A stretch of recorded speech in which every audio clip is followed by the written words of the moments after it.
My name is Paul Shelley, and welcome to TheAstroHistorian, a channel dedicated to exploring and explaining the lore of sci-fi and space universes and discussing their impact. Today, we will be doing a bit of a meta episode. I say a bit, I mean a lot of a meta episode, talking about the lore of Star Citizen and the changes it already has had and likely will have in the future. This is a bit of an experiment, so make sure you let me know if you like this kind of stuff in the comments below. Before we get started, I want to thank y'all for your continued support. We have over 16,000 subscribers and rising, so if this is the second time you've watched one of my videos, make sure to hit the subscribe button and the bell icon to be notified when these are released. We also have some new merch of Old Man Al Hurston from our Lore Citizen podcast, available for limited time, and time is running out. It'll be removed at the end of the month. So check the link in the description below to secure yours before they're all gone. With that all being said, let's talk about retcons and lore. There has been some discussion around Pyro since the last CitizenCon showed off some changes to the system. Many have complained it's nothing like the Pyro we've been told about up till now. That isn't exactly true, but I get the point these folks are making. Pyro has changed, and the lore around it hasn't fully committed to it. What I don't believe is true is the claim that Pyro is just a copy-paste of Stanton. From the visuals and the numbers of planets alone, this isn't the case, but also from a lore perspective, the system is still very much what it has always been pitched to be, a harsh, lawless frontier system filled with gang violence. Let's start where CIG has fallen down a bit, the retcons. For those unaware of the term retcon, it stands for retroactive continuity, and is where writers go back and change the story that has already been released. This can be backstories of characters or entire universes depending on the scope of the retcon. This is a fairly common practice these days, as many beloved IPs are getting remade and refurbished for the 21st century, with a whole load of restrictive baggage from stories of the past, and some including some poorly aged ideas.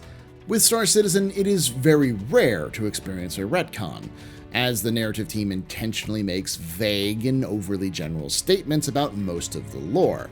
This is done because the team doesn't want to paint the rest of the company into a corner if they want to do something cool which might impact the lore. As a result, more often than not, CIG doesn't have to change anything.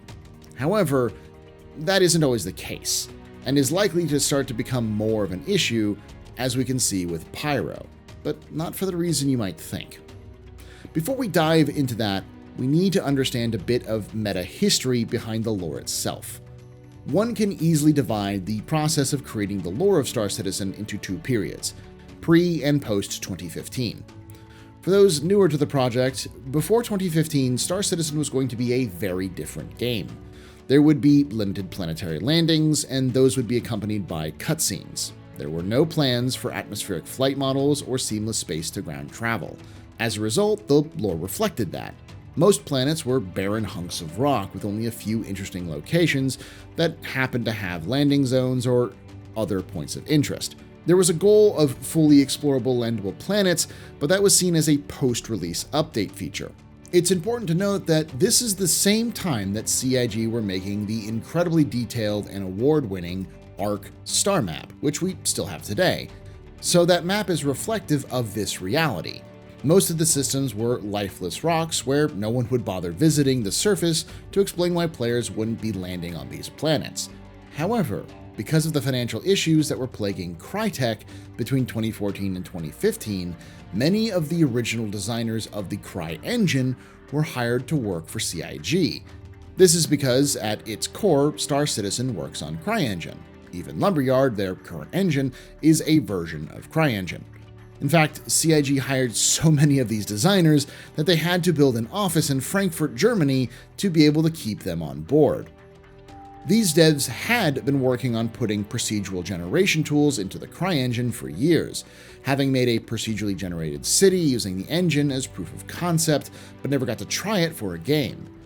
When they were brought on board to CIG, Brian Chambers, the head of the new Frankfurt office, had a few of these devs hidden away to work on procedurally generating planets for the game.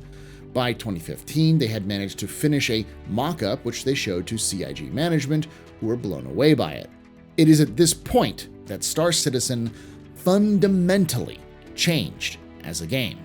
and is almost certainly the reason for the extended development it currently finds itself in. However, that's a video best left for the other channel. In summation, the game's scope was broadened tremendously. What was thought as a post-release update was now critical to the core of the game.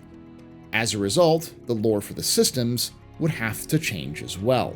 But by that time, the Arc Star map had been released, and almost 100 lore posts about the various planets had also been written and published. Even the bare-bones idea of these worlds would likely have to change, but to what extent wasn't known, and likely still isn't. What this means for us now is that Pyro has gone from a collection of blasted rocks to multiple atmospheric planets, many of which can support life. I've seen many people complain that this has entirely undermined the system's lore as a result, which really isn't the case. Multiple lore articles have been written in the last year to flesh out the people and the backstory of Pyro more.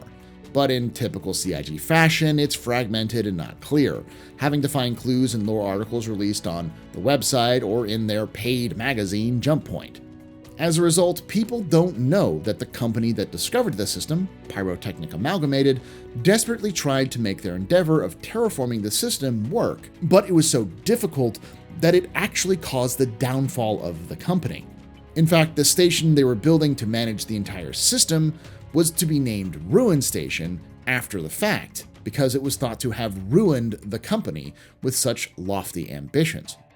This is a bit of an aside, but in lore communities, I often see people operating under the impression that humans are entirely rational actors who don't make mistakes unless they are some nefarious plot, when in reality, people do dumb things against their own interests all the time without any outside pressure. Just look around. You'll see it.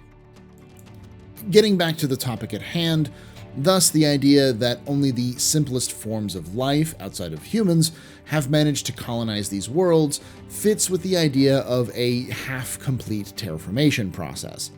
Another misconception I have seen is that the clouds and atmosphere shouldn't exist because a planet is too close to the very solar flare-happy star of Pyro. This is surprising because it seems like people don't realize that even in our own universe, planets have magnetic fields which help to deflect from our own stars harmful radiation. There is nothing that says these planets do not have the same or similar fields, even naturally occurring ones.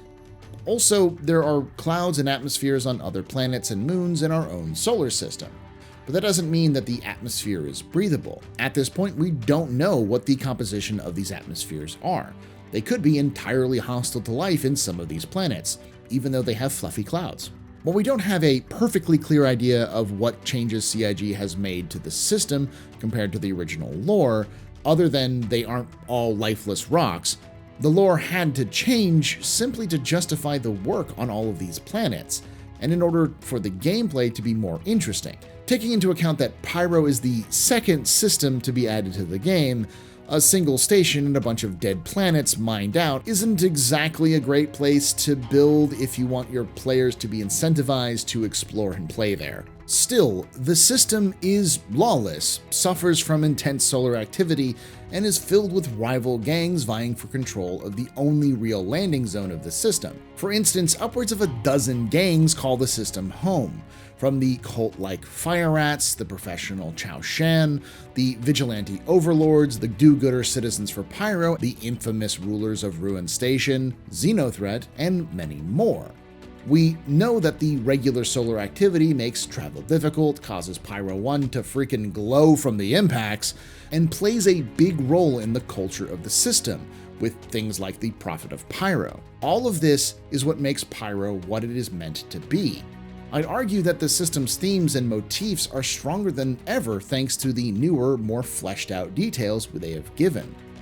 Now, if there is one critique I would level at the narrative team, it would be the entirely broken method they release lore. It's great for channels like mine to cobble together these scraps and make a cohesive narrative out of, but not so great to get people invested. So they should be more clear and concise with what has changed with the systems, as it is well into development and near completion. They should know what Pyro is going to be compared to what we have in lore right now. I understand not updating the Arc star map, as that is a massive undertaking which, like the game, makes little sense to refine as more things are likely to change when it comes to systems going forward. The actual value they get from that change is far too small compared to the effort they could be putting into incorporating more lore into the game itself. But at least updating their standalone system lore pages to reflect the changes, if there are any, well before the system is to be released would be a good idea to keep people in the loop. However, it's a bit hyperbolic to demand the renaming of the system altogether, or to declare it a lazy copy-paste job and justify it with lore that is not only out of date, but has been changed publicly for some time. This isn't, nor will it be, the last change to lore moving forward. And anticipating responses, I will say that this in no way, shape, or form diminishes the lore that is written now. Like I pointed out just a few moments before, Pyro is still Pyro in theme and purpose in the verse. Knowing those themes will help you get a grasp on the system itself to see if you'd be interested in visiting it in the future or living or working, depending on the kind of job you want to do. Let's give a concrete example from a recent system survey I did, the Hadrian system. The system has literally no landing zones on planets. In fact, the planets are mostly unfit for terraforming, 2 gas giants and an ice giant. There is quite literally no ground to set a landing zone on. As a result, we have Kedzu Reef, a flotilla station in the Banu style, but done by a human, as a landing zone, a kind of reverse ruin station. I do expect changes to this system with the addition of planetary landings, however. But instead of landing on planets, the lore already allows for dozens, if not hundreds, of stations, from state-of-the-art to hundreds of years old and abandoned. I could easily see stations parked in the upper atmosphere of gas giants or ice giants as homes to pirate factions, cabals, cults, smuggling drops, or secret laboratories. Now, the lore of the system says that it's really secure and outlaws tend to avoid it, but adding a station obscured by the upper atmosphere of a violent gas giant used by criminal elements to hide their activity doesn't change the system's lore, and neither does hundreds of stations scattered around the system. It simply enhances what's already there, allowing for more diverse gameplay to take place in this new system. Makes it less boring. Changes will happen, and have already happened before. Such is the nature of games in development.